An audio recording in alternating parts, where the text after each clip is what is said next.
Hello and welcome to Killer Queens, a true crime podcast. I'm your host, Torella. And I'm your better, prettier, younger host, Tori. We're sisters who are obsessed with true crime. And love gal-palin with you about cases. You can expect the occasional curse word, lots of Friends quotes, and all the 90s nostalgia. To get in on the conversation, check us out at killerqueenspodcast.com. You can also find us on Instagram and Facebook at Killer Queens Podcast, and we're on YouTube at Killer Queens, a true crime podcast. Okay, y'all, grab your Capri Suns or your Surge, and let's talk about some true crime. Hey, you guys. Hi, guys. Welcome to Killer Queens. Yay. Do I feel like one of those annoying people who is like happy before 7 o'clock in the morning and you're just like, stop? Yeah. If you were whistling, that would make it even worse. Yeah. Well, I do just want to give you a quick heads up. At the time of this recording, I still have COVID. We are recording remotely, so being super safe. But if my voice sounds all yuck, that's why. Yeah. And I think that it's a good thing that you brought it up because it does sound terrible. Thank you. Yeah. I mean, I felt like I'm not going to sit here and lie to you. I'm going to call it spade a spade. Sound like crap. Do you look like crap? Actually, no. See? And that is what matters during a podcast. A podcast. Yeah, exactly. Exactly. You guys are really lucky I look good. Yep. Yeah. But you're going to have to take her word for it. So, yep, exactly. And, Yeah. Yeah. Okay. Okay. Well, should we do a little bit of business? I think we should. Yeah. Before we get into the case. Yeah. So we have a Patreon. Mm-hmm. And that's it. Okay. Bye. All right. Great. So if you want some additional episodes, you guys, if you want more of this shenanigans, whatever it is, check out the Patreon. We've got, we do 4 episodes a week. Yes. I mean, come on. I know. 4 episodes a week. All ad free. All ad free over there. Yeah. So if you hate ads, but love content, check it out. Yeah, absolutely. So our lowest tier will get you ad free completely. Mm-hmm. And then other tiers will get you additional episodes. But there are other things. I mean, it's a steal, honestly. It really is. Yeah. Yeah. And then we also have a live show every Tuesday night on Spotify. Green Room is the app. And you can search us under True Crime Rewind. Yep. And when you search, there's groups and there's people. So make sure you hit the people tab. And we are on there for their true crime block, like I said, Tuesday evenings, and it's at 8 p.m. Central Time. That's right. Yeah. So there you go. Yeah. So I think that's it. I think that's enough business. Yeah. We had a lot of requests for this case. Yeah. Yeah. So, hey girl, thanks to Julia Lehman, Missy Lynch, Rebecca, Dana, Sarah Umroglu, Lauren Updike, K-Pick, Crystal, Mary Taylor, and Sarah S. Yes. And thank you so much to Mark for writing it up. Yes. And we got a couple of trigger warnings, and then we're going to jump into it. Mm-hmm. Yeah. So for this one, we've got drugs, murder, and gun violence. Yes. And the victims are not underage, but to me, they feel like children. They're young. You know, they're very, very young. So I don't know. I just kind of wanted to put that out there. Yeah. Yeah. Absolutely. So I'm going to give you guys a little episode description. In the summer of 2017, one young man went missing in Bucks County, Pennsylvania. While investigating his disappearance, it came to light that 3 other young men were missing in Bucks County at the same time. Days later, 3 of their bodies would be found, and the common thread between them would prove to be responsible for their deaths. His eventual cooperation led to the location of the 4th body, and all 4 of the lost boys of Bucks County were returned to their families. Guys, it's awful. Okay, let's talk about Bucks County, Pennsylvania, PA, if you're nasty. Bucks County is nestled along the eastern border of the Commonwealth of Pennsylvania. When the U.S. Census was taken in 2020, the population of Bucks County was just over 628,000. It's the 4th most populous county in PA. During the American Revolution, George Washington and his troops camped in Bucks County before making their historic crossing of the Delaware River to take Trenton, New Jersey, and turn the tide of the war in favor of American independence. Wow. This is an important area for history times. I know. And I feel a little bit like Owen Wilson. Wow. Wow. Yeah. The turtle. Yep. Yep. Alicia Moore was born in Bucks County, but you might recognize her by a different name, Pink. I did not know that was her real name. You didn't? No, I think I might have known it at one time, but I totally forgot. Right. Throughout the years, several movies have been filmed in this area as well. A scene from Charlotte's Web and the Stephen King classic The Stand were both shot there. M. Night Shyamalan shot Signs predominantly in Bucks County. And I know it's, how actually do you say it? Now I'm not, M. Night Shyamalan? That's how I've always pronounced it. I could be wrong, but. Okay. But the film was based in Bucks County. 2008's The Happening was also filmed there, and a scene from Lady in the Water was shot in Bucks County as well. So I'm going to go on a limb and guess that M. Night Shyamalan is from there? That's what I'm wondering. Like, yeah. He lives in Bucks County. Well, I mean, Stephen King, he's from Maine, so all of his stuff is set. Yeah. You know, makes sense. While there are several different tidbits and factoids we could go on and on about, and I know you like to hear us mispronounce names, in regards to Bucks County, today we're here to talk about what happened in July of 2017 in Bucks County. Yes, and we're going to start with Jimmy Patrick. 19-year-old Jimmy Patrick lived with his grandparents in Newton Township.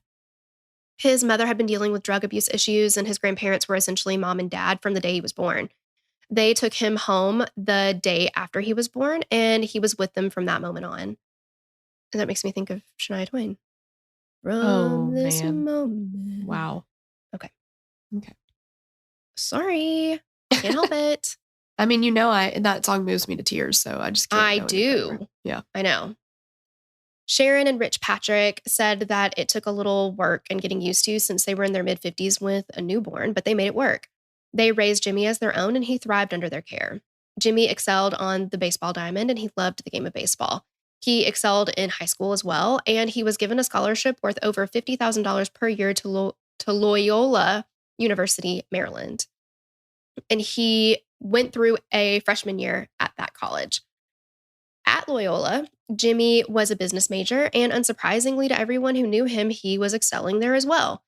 In the summer of 2017, Jimmy had returned home after his freshman year, and he worked a part-time job at a local restaurant, and when he wasn't working, he hung out with his friends when he could. When Jimmy went out with friends, it wasn't normal for him to be out all night, and in the off chance that he was going to be out all night, he would contact his grandparents and let them know. Yeah, and they even said, too, that, like, if he got home late, he'd wake them up, like, to let them know, hey, I've made it home. So that they didn't worry. Like, yeah. He always let them know what he was going to be doing. Mm-hmm. Around 6 p.m. on July 5th, Jimmy told his grandparents that he was going to go meet some friends at Chick-fil-A and get some food. Yum. And he told Sharon that he wouldn't be long and gave her a hug, and they exchanged I love yous. I love yous. I don't know why my mouth is trying to put a D on the end of everything. Oh, I love yous? I loved yous. Oh. I was like, where's the D going to go? I loved yous, and I was thinking I love youds. What's youds? I don't know, stupid. You're the one who said it. Okay. Wow. We don't say the S word. Thank you. I know. I'm sorry. I'm just kidding. Mm-hmm. Jimmy saw his grandfather, Rich, in the garage, and he gave him a hug as well, and he told him goodbye. And as the night wore on, Sharon and Rich were a little worried as they went to bed. They hadn't heard from Jimmy, even though he said he wouldn't be gone long. Rich said that when Jimmy would come home late at night, he would always come into their room, like Torella said, and wake them up. So at 2 a.m., Sharon woke up and went into Jimmy's room to see if he was home. His bed was empty. His bed was still made. Jimmy had not made it home. She began to text him, Jimmy, where are you? But Jimmy never came home that night.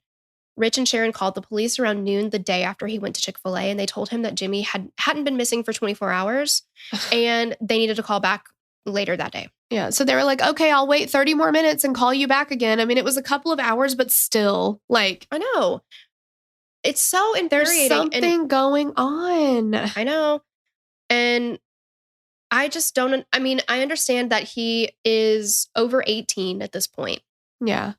but they know him best. And Yeah. they were worried about him. And what does a couple hours difference make? Yeah.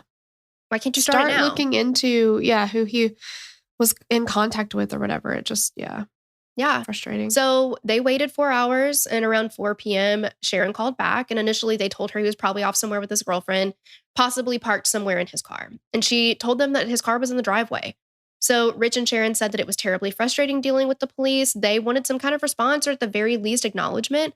The police told them that they would send someone over after a shift change. And after the shift change, a patrolman showed up at the house and, according to Rich, quote, made some entries in his log, and that was it. Then he leaves. He told them that Jimmy would probably show up later. Yeah. And like, I do understand that police have to deal with a lot of missing persons reports that end up being like, oh, a kid lost track of time or whatever, like. Sure. I do understand that. But it just, in these situations, when we know what we know, it's just like, I don't know. I guess it wouldn't have made a difference anyway, but still, it's just frustrating. Well, and I can understand that police, if somebody really jumped the gun and it was like, okay, they haven't been home in 30 minutes and need to file a missing persons report. It's not me calling every time you haven't texted me back in 5 minutes. Right. Which you do threaten that you're going to call the police. But yeah, I mean, they gave it time. But the thing is, they know him well enough to know that he would have, at least if he was able to say, hey, I'm not going to make it home on time, or I'm going to stay out later, or I'm not coming home at all. Yeah. They couldn't get in touch with him. And again, like you said, we know what we know. So, yeah. They gave the police Jimmy's cell phone number and a description of Jimmy and what he was wearing when he was last seen. And they traced his cell phone and gave Rich and Sharon his last pinged location. So this was in nearby Springfield in Delaware County. And Rich drove there and he began to hand out flyers. He tried to talk to anyone that he could, including the police. And he scoured a local park to see if he could find any sign of Jimmy. After Jimmy had been missing for 3 days, the Patricks reached out to a private investigator who came in and talked to all of Jimmy's friends and talked with detectives throughout Bucks County as well. And it was during these talks with other detectives that the PI learned that there was another missing teen boy in Bucks County in Middletown Township. 19-year-old Dean Finicaro lived fairly close to Jimmy and his grandparents in Bucks County, but they went to different high schools and they ran in different social circles. From what everyone knew, they didn't hang out and they were not friends with one another. Officer Megan Freer was on her normal patrol on July 8th, 2017, when a call came over the radio about a missing 19-year-old in Middletown. Officer Freer, and I almost feel like people pronounce this Middleton. I don't know. Well, I heard them say Middletown. Okay. Because I was like, just don't come for us. We don't live there, I was terrified about having to pronounce all of these towns. I know. And maybe some people do, but I heard it as Middletown. Yeah, okay. Officer Freer responded to the call and went to the Finicaro residence and talked to Bonnie and Anthony, who are Dean's parents. Officer Freer was actually familiar with Dean. She had dealt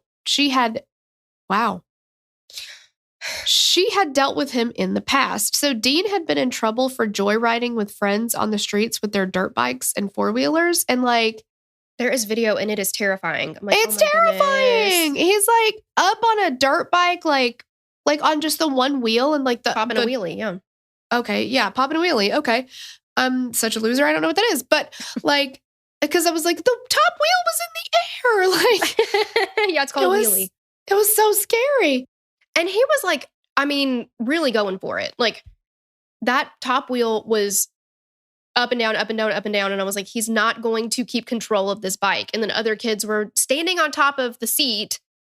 I'm too scared to be on a dirt bike personally, but I don't know how they did everything they were doing. It was scary. Well, and no helmet, not a helmet in sight. Yeah, no helmet. And there's other cars driving around them too. So yeah, and somebody was filming it.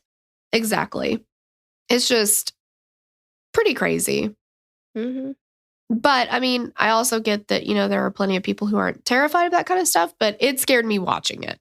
Well, and when you're 19 and, you think you're invincible and you don't even think about.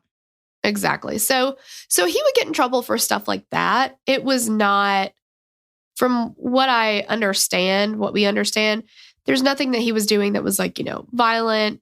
It was just stuff like that. And, kids that we went to school with would get in trouble for like cruising up and down the strip or, like whatever, get in trouble for hanging out at the Sonic or like, it's just what kids do, Well, yeah. And his dad is like, yeah, he was immature, but I mean, who wasn't?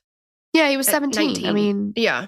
Or, whatever age. Yeah. Or 19. You're a yeah, teenager. Yeah. Exactly. When Bonnie talks about Dean, she says that he didn't fear anything. He would go out riding quads or dirt bikes with his friends. What's a The hell quad? is a quad? Is that a four-wheeler? Is that a four-wheeler? Yeah. Because of four quad? 4 wheels quad. Okay. I guess. I've never heard. We're not in the quad world, so I don't know. No, they just call them four-wheelers around here. I don't know. When they went to Jamaica, he was one of the first to jump off the cliffs into the water below. When he played hockey, he always took on the bigger players. He wouldn't back down when push came to shove. She also said that trait would get him into trouble occasionally with the joyriding. And Anthony said, look, my son wasn't a goody two-shoes kid, but he was a good person. He was just an honest, loyal kid. And like we said, he's a kid. I mean, But what the fear is here is my son is missing, but because police already know him, we're afraid they're not going to take it seriously. Sure. So Anthony said that in the weeks and months leading up to Dean going missing, he had seen a change in him. He could see him starting to mature. He had gotten a pit bull named Ace, and Anthony could see in how he cared for him that he was growing and thinking larger than just himself. He worked 50 plus hours a week at a local restaurant, Richmond's Ice Cream and Burger Company. On the Friday that he went missing, Dean called down to his father, who was in the basement, that he was going to go out and meet some friends. Anthony still thinks about if things would be different if he were upstairs when Dean left. He feels like he would have been at the door and seen who Dean was with, and they would have seen him and know that he knew who they were, Mm-hmm. We see you guys leaving together. Maybe that would have changed things. Right. Well, and then he could have been like, hey, this is the last person that I saw my son with. Yes, Right? exactly. And help to point police to a suspect. Mm-hmm. So Dean never returned home that night, and Anthony sat up all night calling and texting, but never got a response. So that's when they called the police, and Officer Freer came to take the missing persons report. And Freer said that it was odd when she got to the house because not only were his parents there, but like all of his friends were there. There was a huge group of people. And she was like, that's not normal when you're going to take a missing persons report. There's usually the, direct like loved one's parents, a husband, wife, whatever it is. But there were a ton of people here. And Officer Freer told them that she knew their son because of their previous run-ins. And again, they're just really scared that they're not going to take it as seriously. But having that many people there, that many people concerned about him really stood out to her. And I think that kind of overshadowed we've had some run-ins with him. Maybe he's just off somewhere. Yeah. Officer Freer said that since it was around a holiday weekend, her initial thought was Dean was just probably hanging out with friends, laying low for a few days, just not getting in contact. But after talking to Bonnie and Anthony, she knew, she could tell that they were extremely worried, but also Dean's cell phone had been turned off. And Officer Freer sat with Dean's parents and his friends for several hours, talked through a timeline of what everyone knew from that day. So Bonnie had planned a girls' weekend. She left earlier in the day on Friday. Anthony got home from work. He and Dean went to a local sushi restaurant. They had dinner together. And Anthony said it wasn't very often that it was just the two of them that got to hang out. So it was kind of special. He enjoyed having one-on-one time with his son. He said they had a great conversation. After they got home, Anthony was down in the basement doing the laundry when Dean called down that he was going to run out for a little bit. And Anthony asked who he was going out with. And Dean just said, a neighborhood kid. I'll be back in 15 minutes, right? So an hour goes by. And Anthony starts texting. He's like, hey, where are you?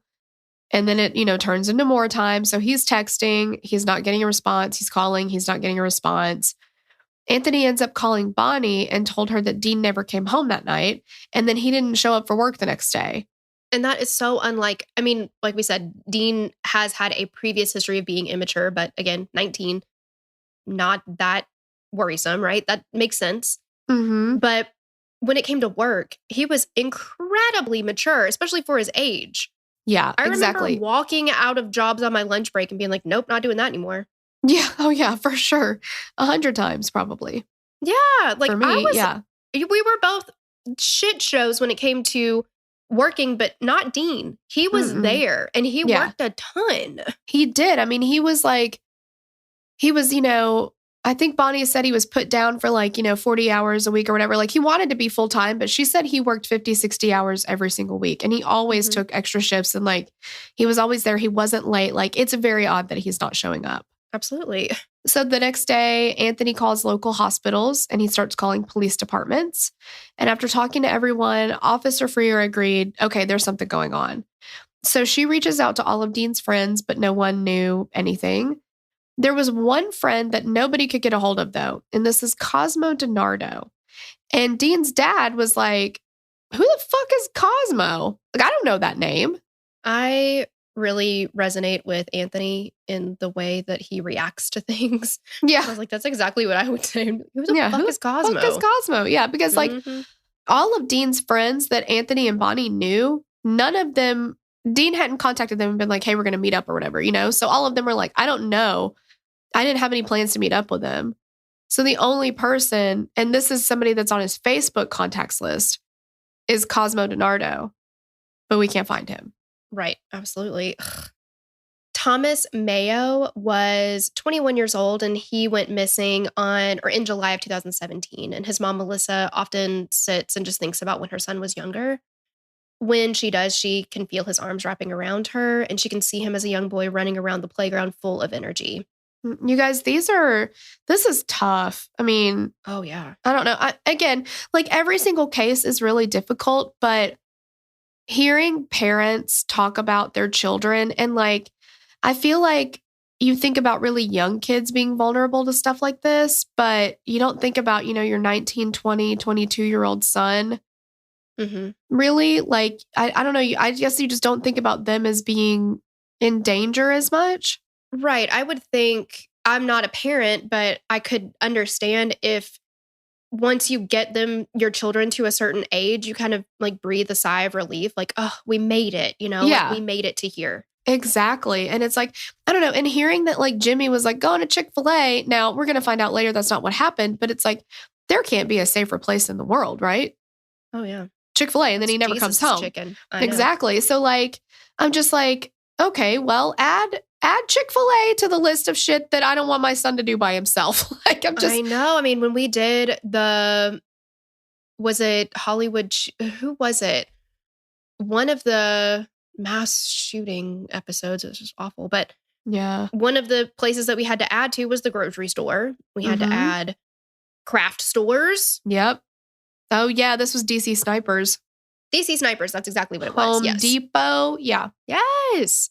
I know. It's just, I don't know, just hearing that kind of stuff. It's just again, these are technically adult boys, but they're little boys to me. I know.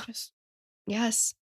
So Melissa describes Thomas as an affectionate boy growing up and that he was selfless. And as he grew up, he always made sure to set aside time for his family.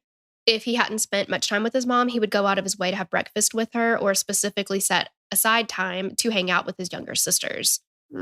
Thomas was always looking out for the girls. He was 9 years older, but he was able to get through to them.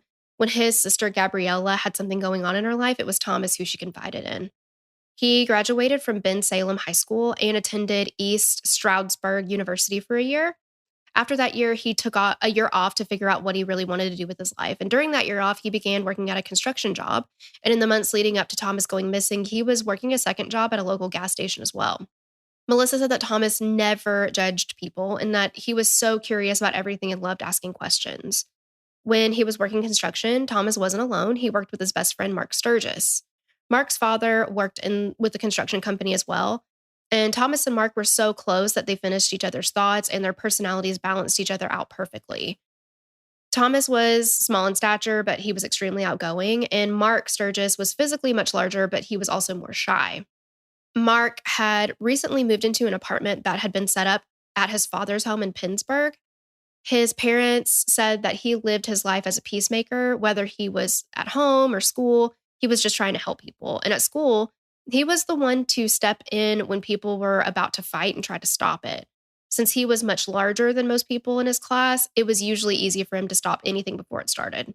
His mom said that he was always protecting the smaller people around him, including Thomas. So on the Friday that they were last seen, Melissa said that when she woke Thomas up before, or she had woken him up before she went to work that morning, and she kissed him goodbye as he laid in bed, but before he got up to meet Mark for work that day.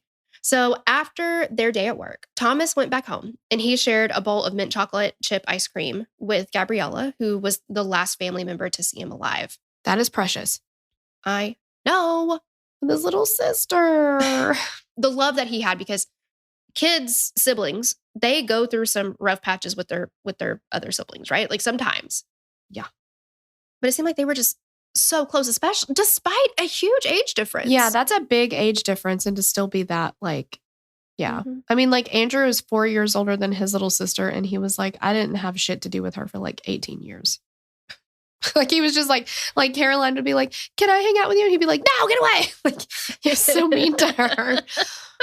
But that's the typical sibling relationship that a lot of times you see, especially, I feel like, especially between a brother and sister sometimes. But yeah. And like a bigger age difference. Yeah. Oh, 100%. Yeah. I mean, we were always very, very close. Even when we hated each other, we were like, can I sleep with you though? Yeah, exactly. I'm scared. Okay, but we're going to hang out though, right? Yeah. No. I'm still mad at you, but I'm not going to stop talking to you or leave you alone. So exactly. Melissa knew something was wrong when Thomas's girlfriend called her Saturday morning and asked if she knew when Thomas was going to be leaving to visit her in Philadelphia. And Melissa thought Thomas was already in Philadelphia. And from there, everything just blurred for her. On the same Friday, Mark and Thomas had talked about hanging out later that night while they worked with Mark's dad, who was also named Mark. A few hours after they left work, Mark went outside and noticed that his son's car was gone and his son was gone as well. Initially, he thought that Thomas and Mark must have gone out to a bar or something to get a drink, and they would be at work the next morning. And then the next day rolled around, and Thomas and Mark never showed up.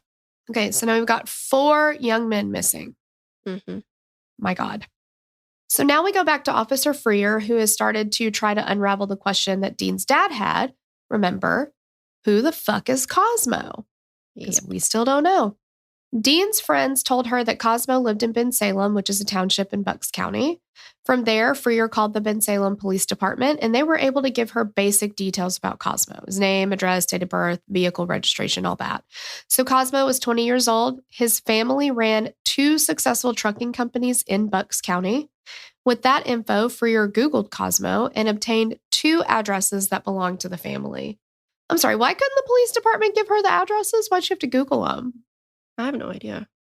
But I guess if they had never had any run-ins with the law before. But shouldn't you have an address like for the vehicle registration? Oh, yeah, I'm not sure about that. I don't know. I mean, I would think so, but. Yeah. So she gets 2 addresses. One was their primary home in Bensalem, and the other was out in a more rural area.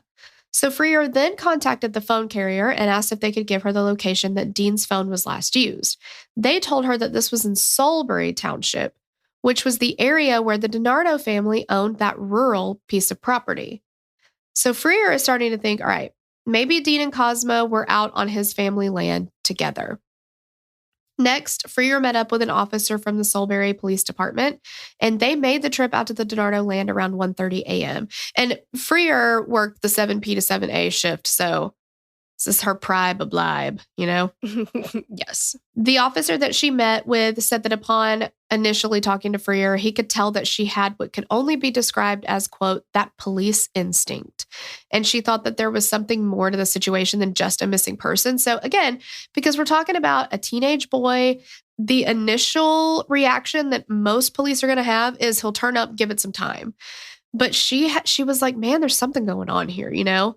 And thank God. I know, thank God, because then, like, her feeling that way to another police officer gets this ball rolling, you know?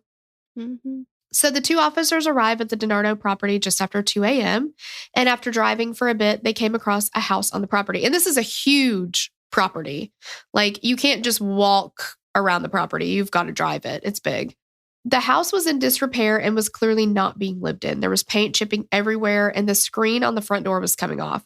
There were no vehicles that they could see, just an old, worn-down looking shed or garage. Freer said that they approached the house and fully expected to find Dean and possibly someone else just hanging out inside. But unfortunately, they didn't find anyone. And Freer said they continued to circle the property and search, but they found nothing to draw further suspicion. So it was around 2:40 a.m. when they left the property. After they left, though, the other officer couldn't return to his regular patrol. He was like, dude, we should have searched that shed. Like, there's something going on with that shed. For some reason, he could not let that shed go. So 15 minutes into returning to his patrol, he radioed Officer Freer and he was like, I'm going back. And he said it was about 3 a.m. So he gets to the shed. He opens the side door to take a peek inside. Looking inside, he saw a car, which was clearly not one that had been sitting long. And remember, like, this shed is something that's been abandoned for a very long time. So he's like, you would think that if there's a car that's been there, there's going to be dust all over it, cobwebs, something like that. It's going to be obvious that it's been sitting for a long time, just like that shed. Yeah, exactly. But this car was recently placed there. So he shines his flashlight on the ground, like leading up to the shed, and he can see tire impressions, which he knew were fresh. And he's like, dude, we just missed somebody being here. Like, just missed them. So they ran the plates of the car that he finds, and it comes back to Thomas Mayo. And that's when another officer came on the radio and said that Thomas's mother had been in the station earlier that day to report him missing. And that's when everyone began to suspect that this was way more than a missing persons case. Freer thought the chances of Cosmo Dinardo not being involved with two people being reported as missing were pretty freaking slim. Agreed. Oh, yeah. Freer got a call. Pretty freaking slim. So Freer gets a call from her husband because she hadn't come home yet. And he was like, hey, girl, are you like going to come home tonight? And she's like, you know what? I got in the middle of something. It's either a whole lot of nothing or a whole lot of something, but I got to figure it out. And she's like, I got so wrapped up in this that like now I'm starting to worry my husband because I haven't come home. But she's like, there's something going on. So she goes to the Dinardo house hoping to find the boys just hanging out there. Cosmo's mom answered the door, and Freer told her that she wanted to talk with Cosmo because there was a boy missing, and Cosmo may have been with him, and she just wants to ask him a few questions. Cosmo's mom said he wasn't home, and he wouldn't be back until later on. So she leaves the Dinardo residence, and she starts to reach out to all the townships that had missing boys, just trying to gather as many details as she could.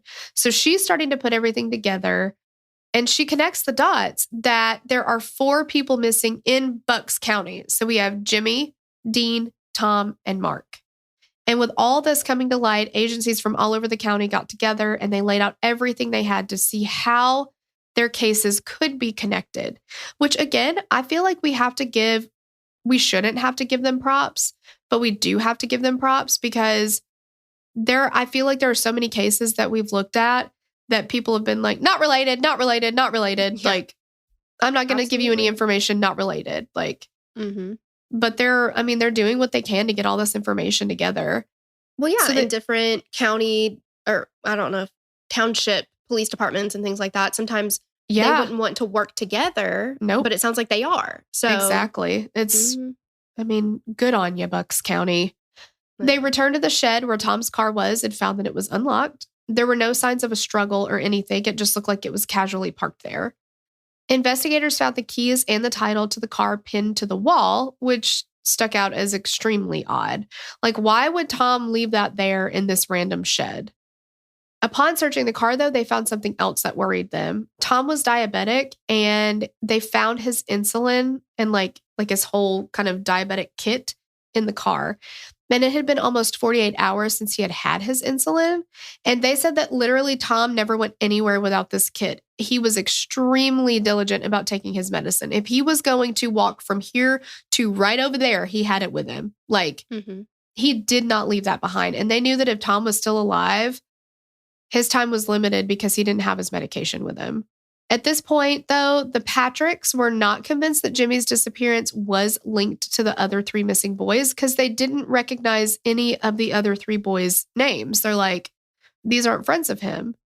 Except, though, for Cosmo Dinardo. Cosmo Dinardo. What a name, man. I know.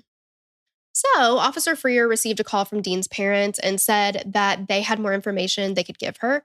She went to their house and they told her that a neighbor up the road had security cameras and one faced the road on the outside of his house. So they asked him if he could review the footage from that day. And time that Dean had left and like maybe he picked something up, maybe he saw something. He did. He gave them the footage. They handed over to Freer, who took a look and saw a silver truck drive down the road at the time that Dean left. Cosmo Dinardo also drove a silver truck, and that truck matched the one that was on the footage. Curiouser and curiouser. I was about to say that. Oh my God. Oh my God. Well, sucks to suck. So now Freer knew that they had to talk to Cosmo. So investigators went back to the Dinardo home and talked to his parents again, and they arranged a time for Cosmo to come in and voluntarily speak to police. During this interview, they talked to Cosmo about how he might have known the boys and basically just wanted to give him to give a timeline of like where he was when everybody went missing. Of course, Cosmo was like, I don't know where the boys were. I don't know what happened to them. But he did admit that he was with Dean the night he went missing. So they were supposed to go to a friend's house together, but there had been an argument while they were driving, and Cosmo kicked him out of a truck and left him on the side of the road, according to Cosmo. Yeah. And after he left him, Cosmo said that he went to a local park and he went fishing and he stayed there until 9 p.m. Okay, Cosmo. Yeah, after that, I just went fishing all by myself in a just random spot. I mean, I'm not saying people don't go fishing, but yeah, come on. I feel like this is a classic case of you should have stopped while you were not even ahead, but you should have stopped. It's like when you're lying and you give too many details. Yeah. You get yourself in trouble. You get caught. Mm-hmm. So his alibi was shaky at best, and investigators noted that one thing was clear throughout the interview. Cosmo was obviously trying to distance himself from the missing boys and the property where Tom's car was found as much as possible. And based on that interview, they wanted more information, and they reached out to the news and local communities for any links they could provide between the missing boys. News outlets learned that the police were talking to Dinardo, and they began to dig into his past. The Dinardos were a rather prominent upper middle class family in Bucks County. They learned that over the years, Cosmo had over 24 encounters with law enforcement, but he had never been arrested. They had been called several times because Cosmo would become aggressive with family members, causing them to fear for their safety. And at one point, Cosmo had been placed in a mental health facility and was experiencing mental health issues. So over a few months before the boys went missing, Cosmo had been charged with possessing a firearm, which he was not allowed to do. And he was in a vehicle and was pulled over, and upon searching, they found the gun on him. When they learned this and Cosmo's history, Dean's family was upset. Dean never got a break from law enforcement, which they acknowledged that he shouldn't. He should have to pay for any crimes or violations he had committed, but Cosmo had been in trouble over 24 times, and he was never charged. Yeah, exactly. And Anthony was like, if Dean had been caught with a shotgun in his car, he would be in jail in no time. And Cosmo was just allowed to walk away. And you got to wonder if it's because they're a prominent family. Well, yeah. And who do they know? And all that kind of stuff. Absolutely. But like when they found that gun on him, and if they had put him in jail, would things be different? Would he have been out in order, for all of these things to happen? Like, right. Come on. Yeah. I mean, how many times have we talked about like falling through the cracks? Danger to society is a danger to society. I'm sorry that this is a person who is related to people that give you a bunch of donations or whatever, but I mean, come on. Well, yeah, I mean, if he has been in trouble and has had the police called on him for being violent with family members. Yes. And then we find him with a gun. Right. Why are we not taking action here? Yeah, that needs to be taken seriously. Absolutely. So investigators dug into Cosmo's social media accounts as well, and they discovered that Cosmo had a short temper and was really quick to threaten people. A lot of Cosmo's childhood friends said that they felt like he was strange growing up. They had a sense of, quote, unease when they were around him, and Cosmo would relentlessly harass girls online and constantly challenge people to fight. They're literally, okay, there's a thing I watched it on Amazon Prime, but it's called The Lost Boys of Bucks County, I think. Yes, and if you have Hulu Live, it's on ID channel, so you can watch it on there as well. Okay. They showed some like text messages or IMs or something between Cosmo and a girl, and he was like, hey, let's meet up and have sex tonight. And she's like, no. And he's like, no, seriously, like, let's just hurry up and have sex. Let's just go do it. Let's do it. Let's let's just hang out. Come on. And we'll have sex. Okay, fine. We'll just do a little sex. Okay. We'll just make out or like whatever. he's very aggressive. It's not like, and you can tell that the girl on the other end is like, where is this coming from? Like, we've not been having this conversation. I've not been wanting to have sex with you. You're just telling me like, I need to have sex tonight. So let's go do that. Like, it's very like disgusting. Makes you feel dirty. Like, ugh. Yeah. So as this information began to come to light, the police started to try to build a timeline of where Cosmo was during the times that the boys went missing. And using automatic license plate readers, they went through their files and were able to place Cosmo's truck in the vicinity of when Mark and Tom went missing, which directly contradicted his story of being in the park fishing. Yeah. Like, what do you think this is? A country song? You weren't fishing in the dark. I know. Come on. You ain't Nitty Gritty Dirt Band. I know. Another person came forward and said that his name is not Thomas. What was I don't even know where that came from.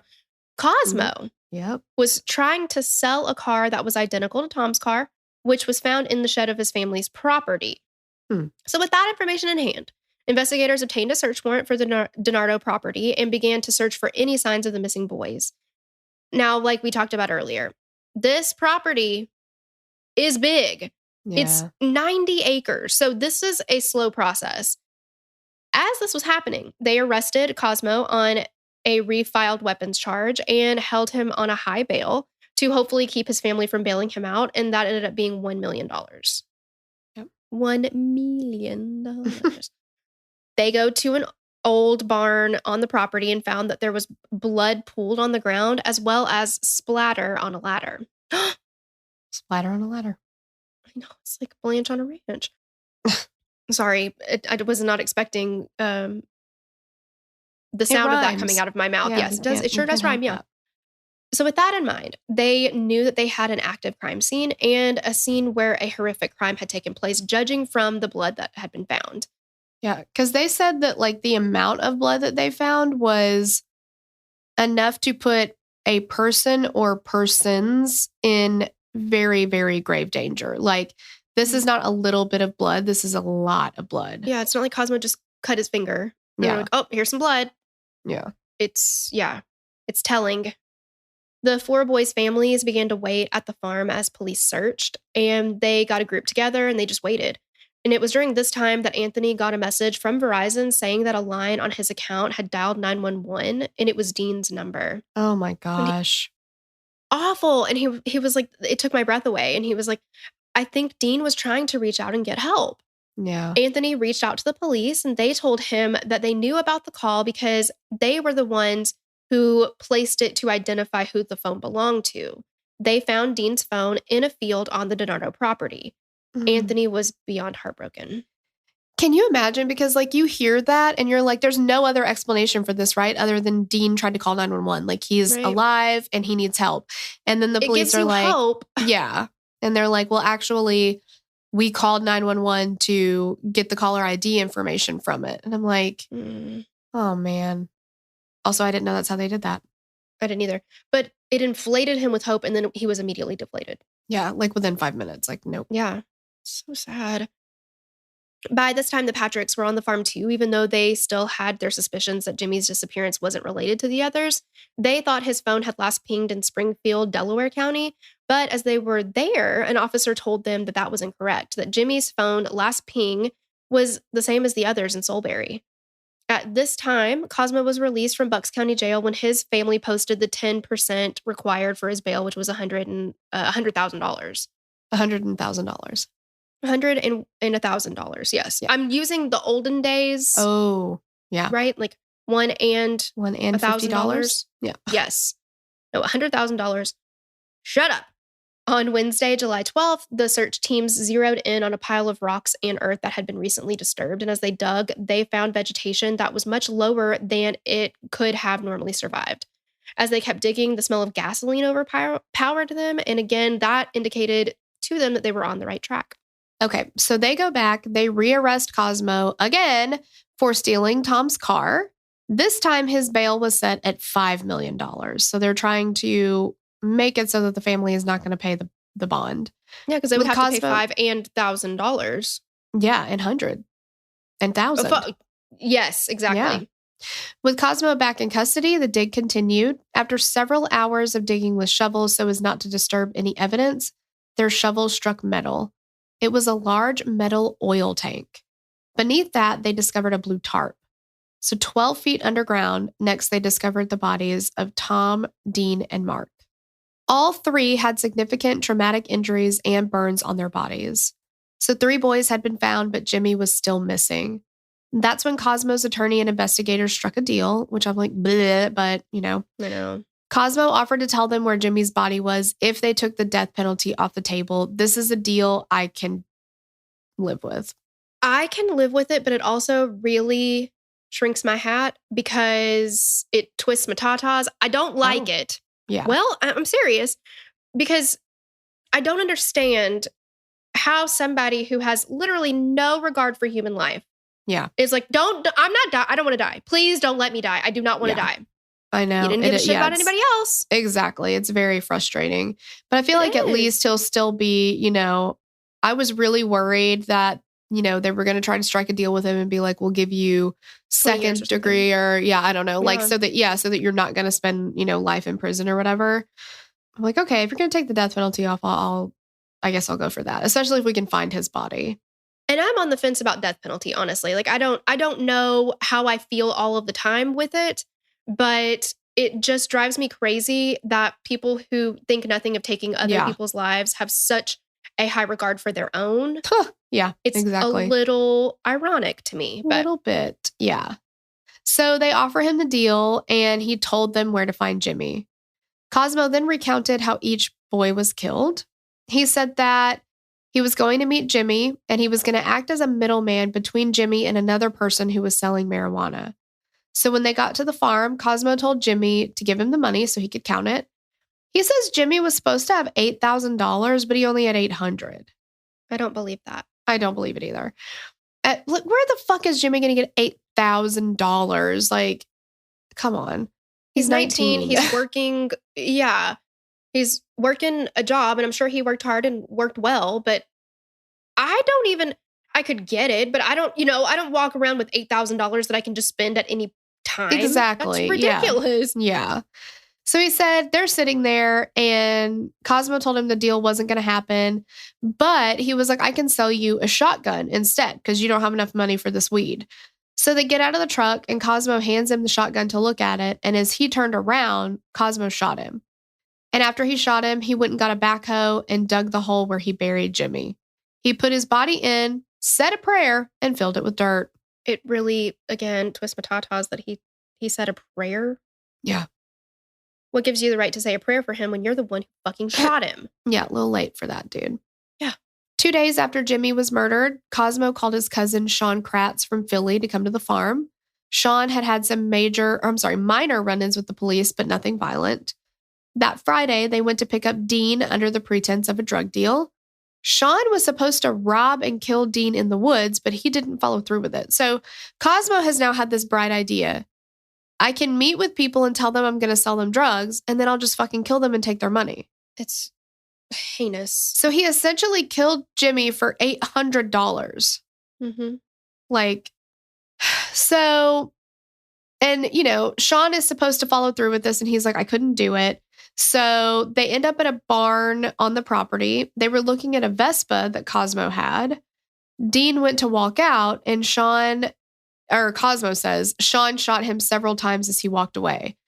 Cosmo says he then took the gun and shot Dean's body as he laid on the ground. And he says in his confession, Sean shoots him. He's dead. He falls on the ground. He's dead. But then I take the gun and I go up and shoot him a few more times. They're like, why? Because you thought he wasn't dead? He's like, oh, no, he was definitely dead. But, just unloaded the gun on him just because. Yeah, just to really, prove the point I don't. Because he's like, I was positive he was dead. It's like, okay. The entitlement that Cosmo possesses, because his family is upper middle class. I'm sure he wanted for nothing. Right. And he certainly never had to face any accountability anytime he got in trouble. Nope. I mean, yeah, exactly. So Cosmo leaves Sean at the farm. He goes to meet Tom and Mark.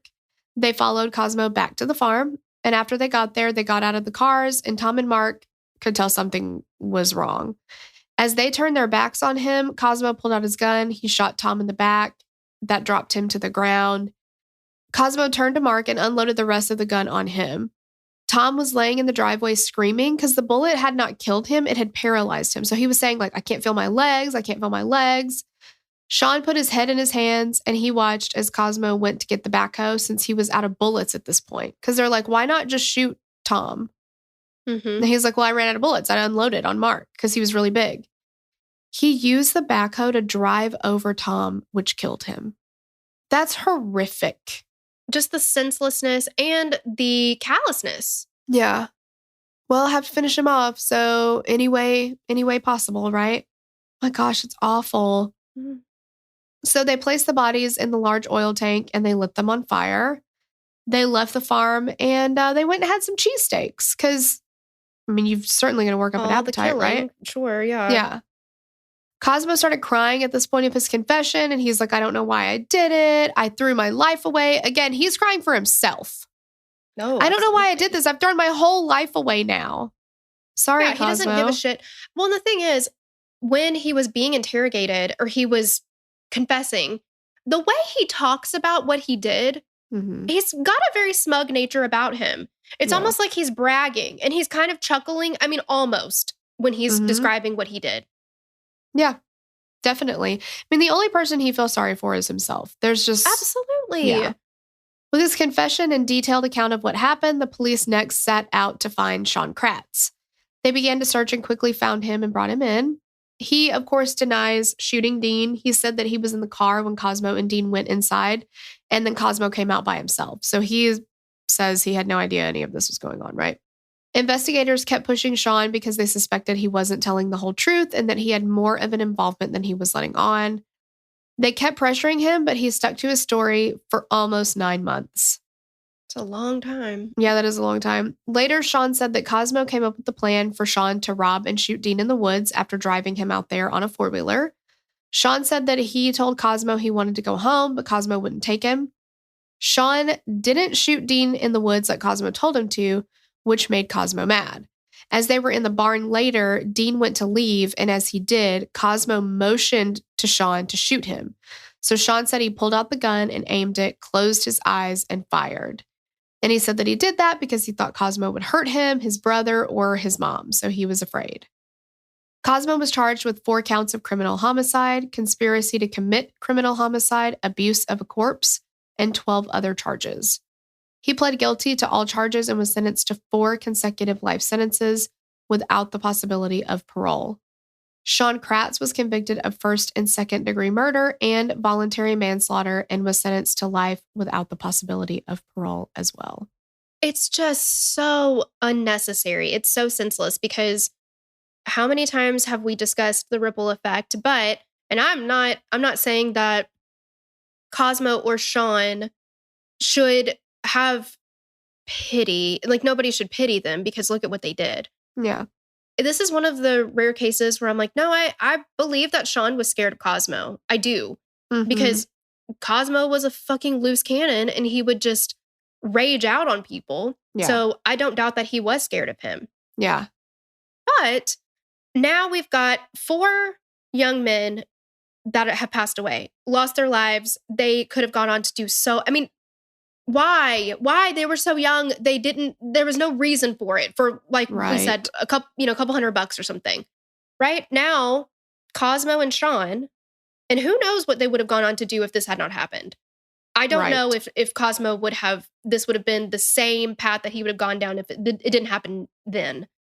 But now they've lost their lives, right, to the justice system. Now they're just going to be in jail for the rest of their whole lives. Everybody's families have to deal with this void and hole in their lives because they were taken from them. Cosmo's family, Sean's, everybody is messed up because of fucking Cosmo Dinardo. Well, and he's killing people. He's just wanting to rob them for money he doesn't need. Exactly. It's not like he's so entitled. Yeah, and again, I mean, obviously, like, even if you're, if you're struggling to pay your bills, it doesn't mean you can kill people, and that's fine. But like, he wasn't struggling. Like, it's just because he wanted to. That exactly where's the clear motive? Yeah, that entitlement. That just like it was a thrill. He killed Jimmy, and then was like, actually, forget selling drugs anymore. Just every person I'm supposed to sell to, I'm just going to kill them now. This was fun. Yeah, I think to him, he was like, well, that was easy. This gave me a rush. Yeah.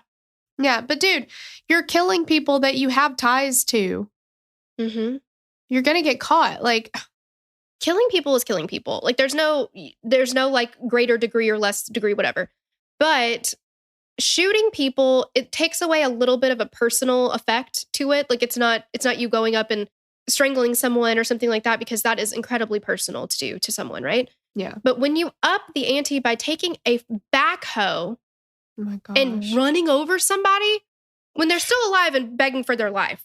That's horrific. Are you kidding me right now? That is just horrific. It is. I cannot.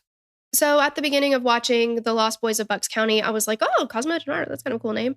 And at the end, I was like, fucking, what kind of name is Cosmo Dinardo? Like, I went from 0 to 60 on the hate scale. I was like, this guy, oh my gosh. I mean, yeah, he's just the worst.